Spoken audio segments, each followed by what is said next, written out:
Hello everyone, this is Kerri Keffeler and welcome to my American Heart tutorial.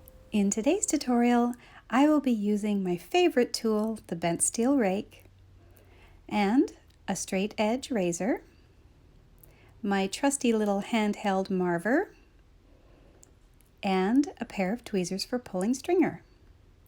I decided to use opaque colors for this tutorial. All the colors I am using are effetray, starting with opaque red. This is dark red special, but any red will do. Opaque blue, and of course, white. I'm using both the rod and a pre-pulled stringer for this tutorial. You can pull your own as well. For this bead, I'm using a 332-inch mandrel. You're welcome to use a smaller one if you prefer. And I like to start off by doing a small footprint of glass. In this case, the bead is going to have a white base and we will be adding the red and the blue on top. You can build this base with a base of red and add white, but we're going to start with the white. And the reason for this is that the white is nice and soft and easy to use. I like to use it for doing the base color on a lot of the beads I make. I'm doing a small footprint to start, and the reason is to help eliminate bubbles from the beginning. By creating a little footprint and marvering it into a barrel shape, what you're doing is forcing any bubbles to the surface that may be coming from the inside of the bead. If we can take care of those bubbles early on in the process, it makes the decoration part so much easier at the end because you're not worrying about bubbles ruining your design. If you've seen my other tutorials, you will know that I am a stickler for having really smooth bead ends, and I like to try to establish that early on in the building of the bead. So here I marvered the ends and kept the one end particularly blunt. The left side is going to be the bottom of the heart. So to achieve the heart shape without using a press, I want to form a cone shape. You can use a press if you have one, but I know that a lot of people don't, so I thought it'd be fun to show how to do a heart without a press. All you need is your marver. Continually heating and shaping the bead, working on that cone shape. I want to keep it as a cone as close as possible to the shape I want through the entire building of the base. Don't worry if it's not even. In fact, I'm going to be making it uneven on purpose, and you will see why. So working on heating up that rod of glass. This will go faster if you want to do a larger gather. But in this particular bead, I like to use smaller gathers and apply it a little bit at a time because I'm working on making a particular shape. Most often for my larger beads, I will do a large gather and then just make an oblong shape or a bicone and then squish it flat. But in this case, I want just a cone, not a bicone. So I'm working on making a triangle, adding a little bit more to the top. Again, this does not have to be perfect, and we actually don't want it to be even. I want one side of the heart to be considerably bigger than the other. And the reason why is as we add the blue portion to the flag, it will actually make the bead even in the end. But you have to have the one side larger than the other first. Coming in with my marver and shaping. I'm working above the flame so that you can see nice and clearly what I'm doing. So now I'm ready to squish that little bead. You can use mashers if you prefer. I use the bottom of my desk, or the top of my desk I should say. And now I'm coming in with my bent steel rake and using the elbow, not the pointy end, just the blunt end, to create the little divot in the heart. Now I still need to add more glass to one side because the bead actually looks far too even and we want to have it imbalanced in order to create a balanced design in the end. Now there's a lot of different ways to do a heart. This is just one of my favorites. And with a little practice, this is very easy to do and a very quick shape to execute even without a press. Adding a lot more glass to the one side of the heart because on the other side we'll be adding blue, and that will make it even when we get a little bit further along in the tutorial. So it is important to make sure that while you're adding heat, you're also really watching your heat control. All I'm doing when I touch it to the tabletop is just cooling it. I'm really not even pressing it that hard. The goal isn't to make a super flat bead. It's just to keep it cool enough to maintain the shape you've already got. Now see how perfectly uneven that is? Don't worry, it'll even out in the end. So now I'm coming in with my red stringer. It's a good idea to pre-pull these stringers ahead of time.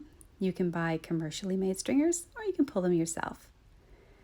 So in order to do the stripes, I thought it would be a lot of fun to do wavy stripes, as if the flag was blowing in the breeze. You can do them straight across, or you can make them a nice wavy shape like this. So I'm working just in the side of the flame, just above it, just touching the edge of the heat. This allows the stringer to melt, and as it softens, I gently press it onto the bead as I twirl my bead around.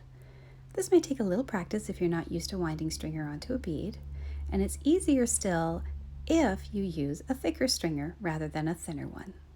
They tend to break a little less easily. So I'm just following my pattern round and around, and I'm going to add as much glass as possible. I want to have a lot of stripes for this bead. I'm not worried about it being an exact number. We're just having a little creative license here today. So gently heating those stripes in. And don't worry if you accidentally break your stringer. Just pick up where you left off and keep going. I don't want to melt this so far into the bead that it starts to run and make a mess. I really want to keep those lines defined. So I come in with my marver, touch it up, and just cool it a little bit with the marver, just to keep those lines nice and crisp. See, the one side is still a lot bigger. We're going to balance it out now.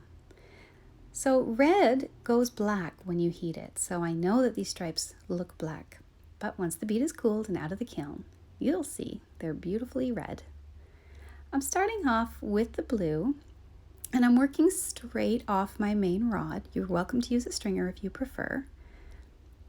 And I'm applying, oh, see, here I decided I needed a stringer, so you can make a small stringer by pulling the glass off the end of your rod. And if you use a stringer, it just helps you get the shape a little bit better. I wanted to do a square. It's not a perfect square. You don't even have to do a square. It can be round if you prefer. But I wanted to get a somewhat cube shape to cover that other part of the heart. I'm going right over all the stripes. I've done my outline, and now I'm going to fill it in with the rod of glass. Just doing a little bit at a time. I want to make sure I don't add so much that I create another imbalance by having this side be bigger than the other. My goal is just to have both sides now be even volume so that the heart has a balance.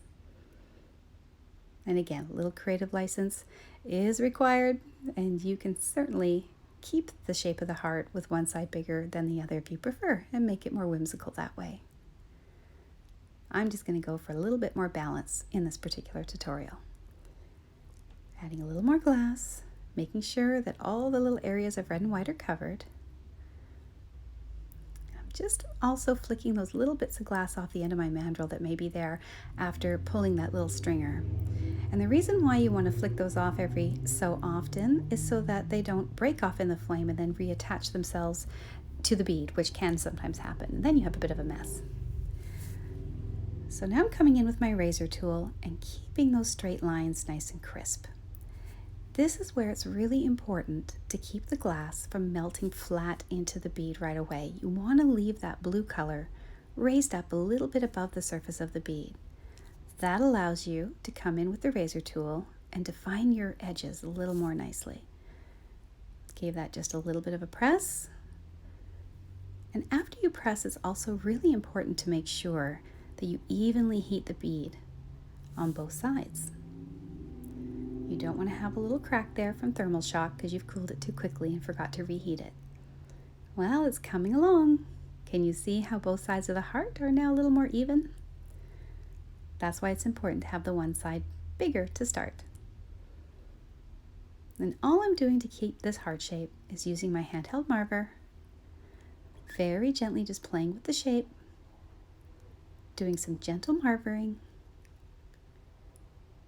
and also making sure that the bottom of the heart is a blunt, straight, rather than a pointy end. It's very important to keep your ends smooth and blunt so that they don't cut any stringing material that you may use when you make this into a pendant. So I'm turning my flame down and coming in with my white pre-pulled stringer. It's still a little bit too big for the dots that I want to do, so I'm going to pull a fine stringer off the end of that pre-pulled stringer and using that to create perfect little dots.